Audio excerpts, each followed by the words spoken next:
Simpler. What if the only thing standing between you and the life you want is a conversation happening inside your own head? What if your greatest enemy is not your situation, not your background, not your competition, but your own negative thinking? Tonight, we are not negotiating with doubt. We are not tolerating fear. We are not entertaining excuses. Tonight, we decide to kill our negative thinking before it kills our potential. Before you conquer the world outside, you must become conscious of the world inside. The battle is not first with circumstances, it is with conversation. There is a voice speaking within you every hour of the day. Sometimes it encourages you. Sometimes it questions you. Sometimes it quietly plants seeds of fear, doubt, jealousy, comparison, or insecurity. If you are not aware of that voice, it will begin to control you without your permission. And the most dangerous control is the one you do not even recognize. Awareness is the light that exposes what has been hiding in the dark. Just as a room full of shadows changes the moment you turn on the light, your thinking begins to change the moment you start observing it. You cannot defeat an enemy you refuse to identify. You cannot heal a wound you refuse to examine. Many people are not defeated by lack of talent. They are defeated by unexamined thoughts. They wake up already tired because their mind has been rehearsing worry. They hesitate before trying because their mind has been repeating failure. They shrink in opportunities because their inner dialogue has been whispering, "You are not enough." But who told you that? When did you accept that script? Why did you agree with it? The moment you start questioning your thoughts, you begin reclaiming your power. Religiously and spiritually, awareness has always been the beginning of transformation. In Islam, Allah reminds us that He does not change the condition of a people until they change what is within themselves. That within is not just behavior, it is belief, intention, thought. The heart and mind are constantly being watched, not just by the world, but by the Creator. Every intention, every whisper of doubt, every spark of faith is known. This should not frighten you, it should awaken you. Because if your thoughts matter to God, they must matter to you. When negative thoughts enter, they are not sins in themselves, but entertaining them, nurturing them, allowing them to grow roots, that is where damage begins. Just like a seed of poison planted in fertile soil, it will grow if you water it with repetition. Awareness means you pause, you listen, you evaluate. You catch yourself saying internally, "I will probably fail," and instead of accepting it, you confront it. You ask, "Is that truth or fear?" You catch yourself thinking, "Others are better than me," and you challenge it with gratitude for your own gifts. Awareness is emotional. It requires humility. It requires courage. Because sometimes you will discover that the harshest critic in your life is not a stranger, it is you. And realizing that can hurt. But that pain is powerful. It is the pain of awakening. When you monitor your internal dialogue daily, you begin to notice patterns. You notice how quickly you assume the worst. You notice how easily you speak against yourself. You notice how often you doubt before you even attempt. And once you notice it, you can interrupt it. Think of your mind like a courtroom. Every thought that enters is making a case. Awareness is the judge. Without awareness, every negative thought wins automatically. With awareness, you demand evidence. Is it really impossible? Is it really too late? Are you really incapable? Or is that just fear wearing a convincing disguise? Spiritually, awareness also invites accountability. On the day of judgment, intentions will be weighed, words will be weighed, actions will be weighed. But remember, actions are born from thoughts. If you purify the source, the outcome improves. Imagine standing before your Creator knowing that you wasted years doubting the very abilities He gave you. Imagine realizing that the talents placed inside you were buried under insecurity you never challenged. That realization alone should stir something deep inside your chest. You are not created accidentally. You are not designed without purpose. You are not equipped inadequately. But if you are unaware of your internal dialogue, you will slowly sabotage what was divinely planted within you. Emotional triggers often hide inside unnoticed thoughts. A small comment from someone ruins your day because it confirms a negative belief you already carry. A temporary setback feels permanent because your internal voice exaggerates it. Awareness helps you separate reality from distortion. When you become aware, you slow down reaction. You create space between stimulus and response. In that space lies growth. In that space lies wisdom. In that space lies faith. Monitoring your internal dialogue daily is not weakness. It is discipline. It is maturity. It is spiritual responsibility. It means you wake up and check your mindset before you check your phone. It means you challenge your doubts before they shape your decisions. It means you align your thoughts with truth, gratitude, and trust in God rather than fear and assumption. because whatever dominates your thoughts will eventually dominate your life. If you do not notice your internal dialogue, it will quietly design your future without your consent. But the moment you become aware, you take the pen back into your own hands and begin rewriting the narrative that once tried to define you. You cannot simply empty the mind and expect it to stay clean. The mind does not tolerate a vacuum. If you remove a negative thought and leave the space blank, another one will quickly move in. Nature abhors emptiness, and so does your thinking. The mistake most people make is trying to fight negativity by force. They say, I won't think about it. I won't think about it. But the more they resist without replacing, the stronger the thought becomes. Suppression is not transformation. Ignoring is not overcoming. If a farmer removes weeds but plants nothing, weeds will grow again. The soil must be filled with something better. The same principle governs your mind. When a thought says, I'm not capable, do not merely push it away. Replace it with, I am learning. I am improving. I am capable of growth. When a thought says, this will never work, replace it with, what can I adjust to make it work?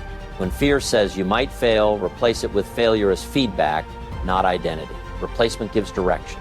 It shifts energy from defense to construction. Negative thoughts are automatic, constructive thoughts are intentional.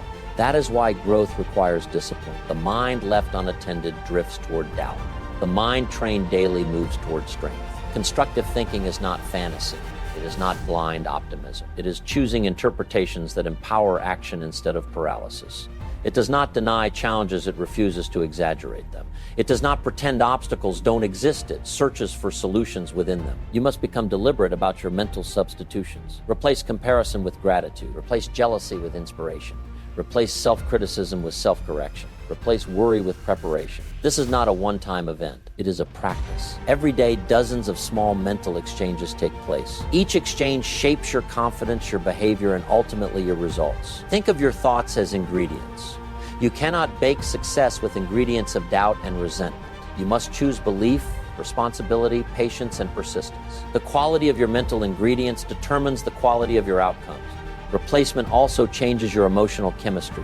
When you feed your mind constructive ideas, your posture shifts, your voice strengthens, your decisions sharpen, energy follows thought. Change the thought, and you influence the emotion. Here is the discipline. Catch the negative thought quickly and answer it immediately. Do not let it sit unchallenged. Do not allow it to repeat unopposed. The longer it repeats, the more it feels like truth.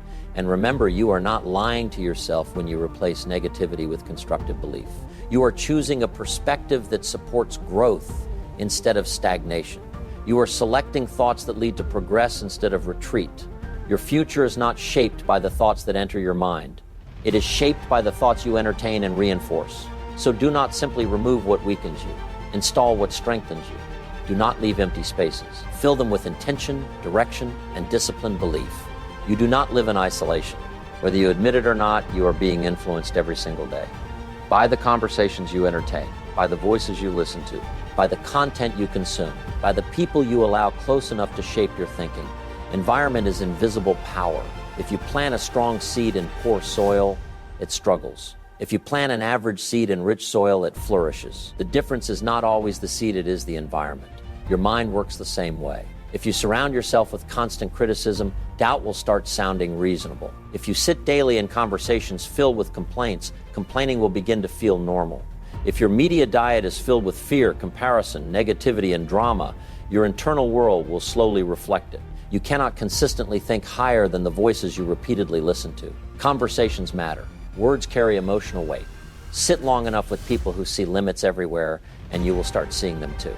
Sit with people who discuss growth, discipline, solutions, and faith, and your expectations begin to rise. This is not arrogance. This is awareness. You must become selective without becoming bitter. Guarding your environment does not mean rejecting everyone. It means being intentional about what influences you most. Media shapes belief quietly. What you scroll through for hours trains your subconscious. If you constantly consume content that glorifies shortcuts, drama, and comparison, your standards will shift without you realizing it. If you fill your mind with knowledge, strategy, wisdom, and inspiration, your thinking will elevate. Your associations are powerful mirrors. The people closest to you either stretch your vision or shrink it. They either challenge your excuses or comfort them. They either reinforce your potential or remind you of your past. You cannot live in a toxic environment and expect a healthy mindset. Guarding your environment requires courage. Sometimes it means spending less time in certain circles. Sometimes it means changing what you watch, what you read, what you listen to. Sometimes it means choosing solitude over negative company. Solitude is not loneliness when it protects your growth. If you want to rise, your environment must support that rise. If you want discipline, be around disciplined individuals. If you want faith, surround yourself with those who believe deeply. If you want ambition, associate with those who are building something meaningful. Energy transfers, attitudes spread, standards are contagious. Do not underestimate casual influence. A small daily dose of negativity compounds just like interest. Over time, it shapes how you see yourself and what you believe is possible. Choosing wisely means asking yourself hard questions. Does this conversation strengthen me or weaken me? Does this content inspire growth or feed insecurity? Do these associations push me forward or pull me backward? You are responsible for what you repeatedly expose your mind to. Guard your ears, guard your eyes, guard your inner circle. Because your environment is not neutral. It is either building your mindset or slowly breaking it. Fear grows in delay. It feeds on hesitation. It becomes stronger the longer you sit and think about what might go wrong. The imagination, when left idle, can create mountains out of molehills and disasters out of simple challenges. But action interrupts fear. The moment you move, fear begins to shrink. Not because the challenge disappears, but because your focus shifts from worrying to doing. Action replaces overthinking with progress. It turns anxiety into energy. It converts doubt into experience. Many people wait for confidence before they act. That is backwards. Confidence is not the requirement for action, it is the reward of action. Every small step you take sends a signal to your mind, I can handle this. And that signal builds belief. Fear whispers, wait a little longer. Discipline answers, start now. When you delay, fear gains evidence. Tells you, see, you're not ready. When you act, belief gains evidence. It tells you, see, you survived, you progressed, you learned. Action does not have to be dramatic. It does not require perfection. It requires movement. Make the call. Send the message. Start the project. Apply for the opportunity. Begin the training. You do not have to see the entire staircase to take the first step. And often, the first step is the hardest because it breaks inertia. Once you begin, momentum becomes your ally. Action creates clarity. Thinking alone creates confusion. When you move, you gather real feedback. You learn what works and what doesn't. You replace imagined outcomes with actual results. Belief is built through proof, and proof comes from experience. Every time you take action despite fear, you collect evidence that you are stronger than your hesitation. Consider this. The things that once terrified you may now feel ordinary. Why? Because you acted on them repeatedly. What was once uncomfortable became familiar. What was once intimidating became manageable. Courage is not the absence of fear. It is the decision to move forward anyway. Immediate action also protects you from the trap of overanalysis. The mind can create endless scenarios, but progress belongs to those who engage with reality, not those who endlessly rehearse possibilities. When you act quickly on constructive ideas, you build trust with yourself. You prove that your intentions lead to behavior. And self-trust is a powerful form of belief. Small actions, taken consistently, build large confidence over time. Do not wait until you feel fearless. Do not wait until conditions are perfect. Do not wait until approval arrives. Move with what you have. Start where you are. Use what is available. Each action chips away at fear and strengthens the foundation of belief beneath your feet. Your life rarely rises above the standards you set for yourself. You don't get what you wish for, you get what you are willing to tolerate. If you tolerate mediocrity and effort, you will receive average results. If you tolerate excuses and discipline, you will experience inconsistency. If you tolerate small thinking, you will live a small life. Standards are invisible boundaries. They determine what you accept and what you reject. They shape your habits, your relationships, your work ethic, and even your self-image. When you raise your standards, something powerful happens. Your thinking is forced to rise to meet them. If you expect excellence from yourself, your mind begins searching for better strategies. If you expect discipline from yourself, your thinking becomes more structured. If you expect growth, your mind looks for lessons instead of blame. Standards are not about perfection.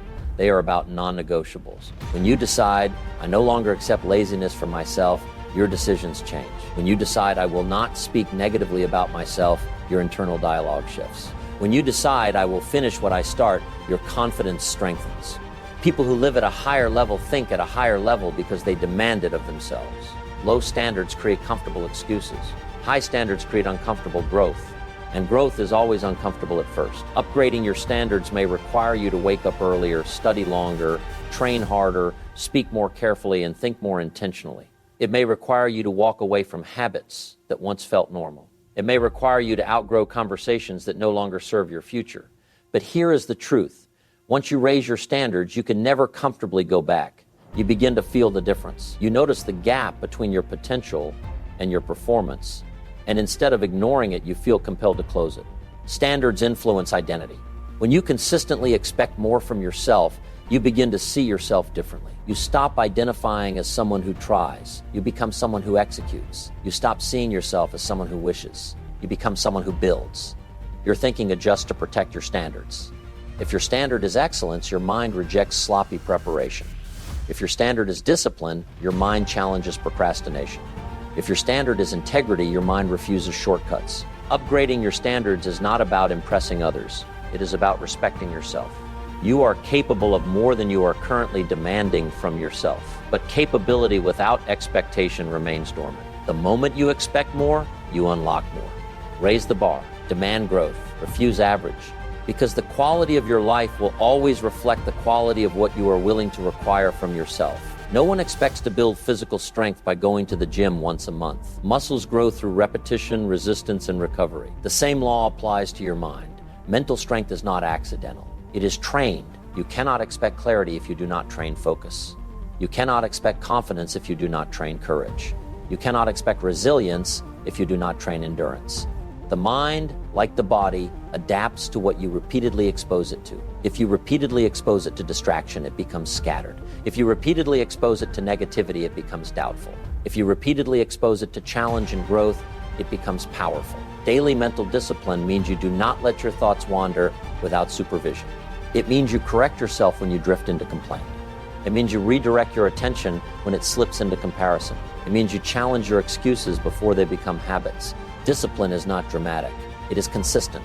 It is waking up and choosing gratitude before worry. It is choosing preparation over procrastination. It is choosing responsibility over blame. Mental discipline requires structure. Just as an athlete follows a training program, you must follow a thinking program. Read something that stretches your perspective. Reflect on your goals. Evaluate your progress. Limit mental junk. The untrained mind reacts. The trained mind responds. When challenges appear, and they will, the disciplined mind does not collapse at the first sign of resistance. It assesses. It adapts. It persists. Why? Because it has been conditioned to handle pressure. Pressure reveals preparation. If you have not trained your thinking, pressure will expose weakness. But if you have disciplined your mind daily, pressure will reveal strength. Mental discipline also means controlling emotional impulses. Not every thought deserves attention. Not every feeling deserves expression. Not every setback deserves surrender. You build strength by resisting the urge to quit when things get uncomfortable.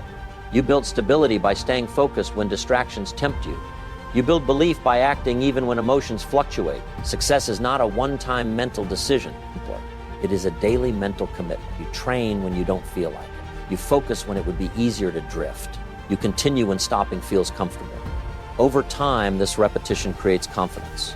Not loud confidence, quiet confidence. The kind that comes from knowing you have done the work internally. The disciplined mind does not depend on mood. It depends on principle.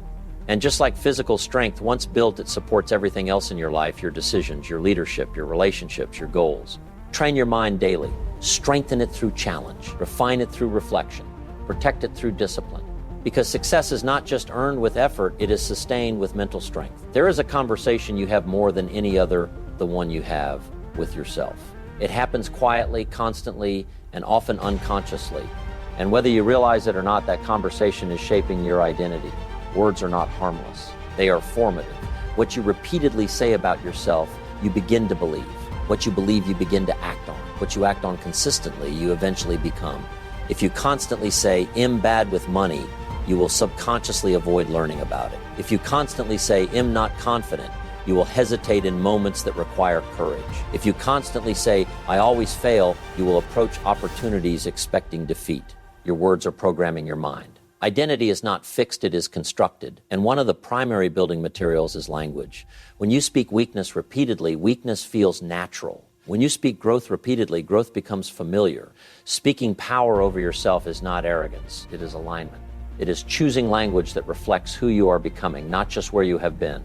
Instead of saying, I can't do this, say, I haven't mastered this yet. Instead of saying, I am terrible at this, say, I am improving with practice. Instead of saying, this is impossible, say, this is challenging and I am capable of learning. That shift may seem small, but small shifts in language create large shifts in belief. Your mind listens to you. If you speak defeat long enough, your mind stops searching for solutions. If you speak responsibility, your mind begins looking for answers. If you speak possibility, your creativity activates. Words direct focus, and focus determines energy.